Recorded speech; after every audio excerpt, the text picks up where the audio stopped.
தற்போது நடிகர் மோகன்ராம் நம்முடன் தொலைபேசி இணைப்பில் இருக்கிறார். வணக்கம் சார்.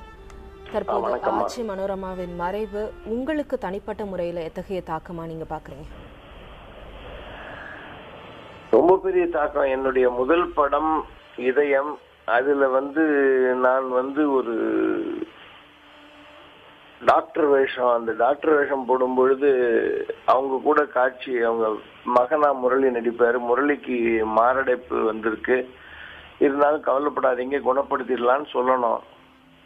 அவங்க கண்ணீர் அப்படியே கண்ணெல்லாம் தேங்கிக்கிட்டு என்னை பார்த்து டாக்டர் என் பையனை காப்பாத்தணும்னு நானும் இமோஷனலா போய் பதில் சொல்லி, இயக்குனர் கதிர் சார் நீங்க ஒரு டாக்டர், நீங்க ஒரு நாளைக்கு இதை ஒரு 10 தடவை இந்த மாதிரி கேஸ் சந்திப்பீங்க, அதனால நீங்க இமோஷனல் ஆகாதீங்கன்னு. அவங்க 2ஆம் முறை சரி 2வது டேக் போறோம். 2வது முறையும் அவங்களுக்கு அது மாதிரி அப்படி தத்ரூபமாக நடிச்சோன்னு நான் என் மனசு உருகி ரொம்ப இயல்பாவே நான் இல்லம்மா நீங்க கவலைப்படாதீங்கம்மா காப்பாற்றிடலாமா அப்படின்னு. கதிர் திருப்பி கட்டுன்னு சொல்லிட்டு சார் நான் ஒன்னு ஆச்சரியமா பார்த்துட்டு, தம்பி என் கண்ணை பார்த்தீங்கன்னாக்க உங்களுக்கும் இமோஷனல் ஆயிடும், நீங்க கண்ணை பார்க்காதீங்க என் காதை பார்த்து பேசுங்க அப்படின்னாங்க. அதாவது அவ்வளவு சீனியர் நடிகர் சிவாஜி, நடிகர் திலகம், மக்கள் திலகம்னு எல்லாரோடையும் நடிச்சவங்க ஒரு ஃபர்ஸ்ட் படம் பண்ற ஒரு சின்ன பையன், ஒரு யங்ஸ்டர் வந்திருக்கான்னு ஒண்ணு அவ்வளவு அழகா சொல்லி கொடுத்தாங்க. அப்பல இருந்து தொலைக்காட்சி தொடர்ல அவங்களுடைய கணவனாக நடிக்கும் எனக்கு ஒரு பெரிய பாக்கியமும் கிடைச்சிச்சு. திருமதி ஸ்ரீபிரியா அவர்கள் இம்சை அரசைகள்னு ஒரு சீரியல் எடுத்தாங்க. அந்த சீரியல்ல அதுல ஐயர் பாஷை பேசுவோம். அப்போ சார் இது கரெக்டா சார், நீங்க சொல்றது இப்படி கரெக்டா இருக்குமா அப்படின்னு அவங்க கேட்பாங்க. இதமா என்ன கேக்குறீங்க? இல்ல சார், இந்த மொழி தெரிஞ்சவங்க நீங்க இருந்தாலும் அதனால கேட்டு தெரிஞ்சுக்கணும், இப்ப எதுவா இருந்தாலும் கேட்டு தெரிஞ்சுக்கணும் சார், தப்பே இல்லை அப்படின்வாங்க. அதாவது கடைசி நாள் வரை அவர்கள் கற்றுக்கொண்டே இருந்தார்கள், கற்றுக் கொடுத்து கொண்டே இருந்தார்கள். அதுதான் ஒரு உண்மையான ஒரு யோகி, ஒரு சித்த புருஷன் மாதிரி வாழ்ந்தாங்க அவங்க.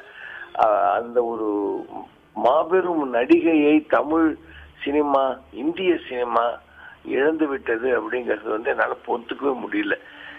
குறிப்பா 2015 இந்த கடந்த ஒரு ஆண்டு, 2015ன்னு சொல்ல மாட்டேன், கடந்த ஒரு ஆண்டுல பாத்தீங்கன்னா என் குருநாதர் இயக்குனர் கே பாலச்சந்திரன் அவர்கள், பிறகு லட்சிய நடிகர் SSR, அதன் பிறகு TM சௌந்தரராஜன், MS விஸ்வநாதன், இப்ப ஆச்சி, என்ன ஒவ்வொரு ஜாம்பவான்களா நம்மளை விட்டு போயிட்டு இருக்காங்களே.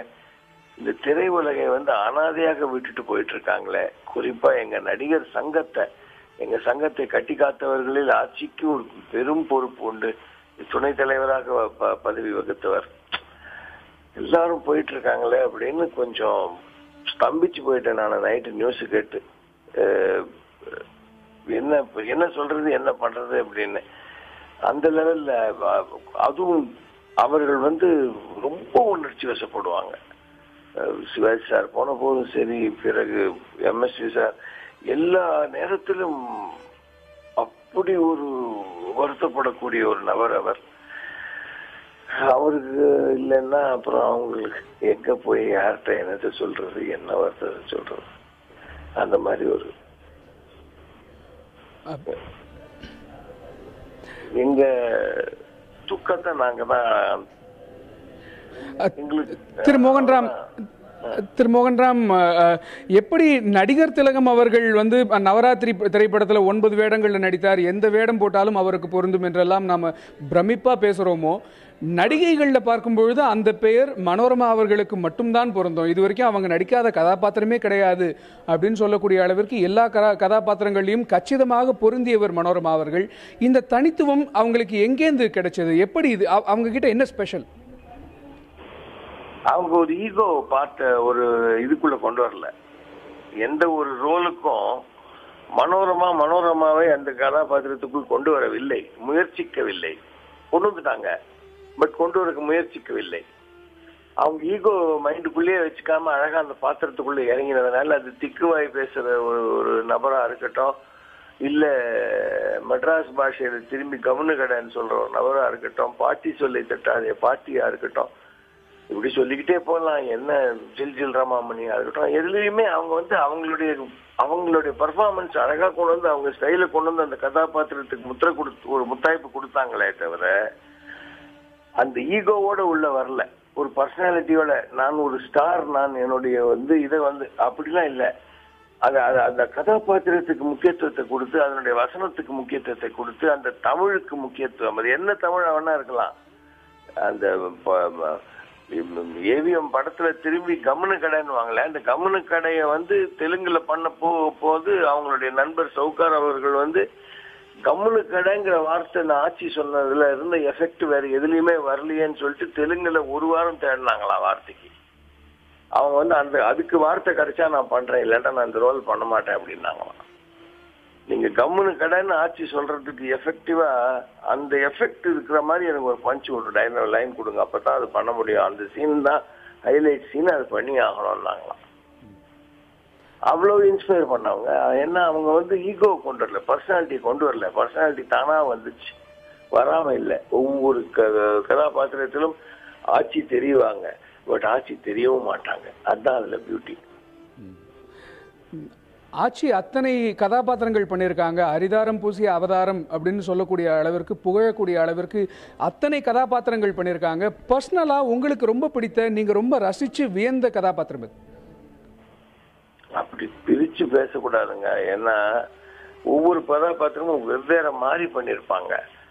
அதாவது காமெடி, இந்த காசிதான் கடவுள்டா அது இதுன்னு காமெடி 100 காமெடி பண்ணாங்க. சந்திரபாபுல இருந்து தங்கவேலு ஐயா அண்ணன்ல இருந்து நாகேஷோட அப்படி பாடிக்கிட்டே பண்ணிருப்பாங்க. அனுபவிராஜா வந்து முத்துக்குளிக்க வாரிகள் அவங்க பாடின ஸ்டைல பார்த்துட்டு தானே ஹிந்திலேயே மெஹமூத் வந்து நீங்க தான் பண்ணோம்னா, ஹிந்தியில போய் பண்ண போதும் அதே கதாபாத்திரத்தை நீங்க தான் பண்ணணும்னு சொன்ன காரணம் என்ன? அவ்வளவு அற்புதமா பண்ணிருப்பாங்க. அது வந்து காமெடிக்கு. ஒரு சீரியஸ் கதாபாத்திரம், ஒரு குணச்சித்திர கதாபாத்திரம்னா அதுக்கு ஒரு லிஸ்ட் போடலாம். நீங்க சின்ன தம்பி அது இதுன்னு அங்க ஒரு லிஸ்ட் போடலாம். கிழக்கு வாசல் அப்படி ஒரு லிஸ்ட் வரும். அது ஒரு மெஜஸ்டிக்கான கதாபாத்திரம்னாக்க நடிகன் படம் எடுத்துக்கலாம். சத்யராஜ் சார் வந்து அவங்க லவ் பண்ணுவாங்க, ஒரு ஹீரோயின் மாதிரியே பண்ணுவாங்க அதுல. சோ இது ஒவ்வொரு கதாபாத்திரத்திலயும் அவங்க இது பண்ணுவாங்க. அப்கோர்ஸ் இம்மார்டல் கதாபாத்திரங்கள் ஜில் ஜில் ரமாமணி, தில்லானாம நம்பாள் என்று நிறைய இருக்கு. அது எங்க 1000 படம் பண்ண உங்களுக்கு கதாபாத்திரத்துக்காக பஞ்சம். 1000 படம் பண்ணவங்களுக்கு கதாபாத்திரமா பஞ்சம்? சொல்லுங்க. நிச்சயமா நிச்சயமா. நீங்க அவங்கள பக்கத்துல இருந்து பார்த்து ரசித்தவர் என்கிற முறையில நிறைய விஷயங்களை பகிர்ந்து கொண்டீர்கள். நன்றி திரு மோகன்ராம்.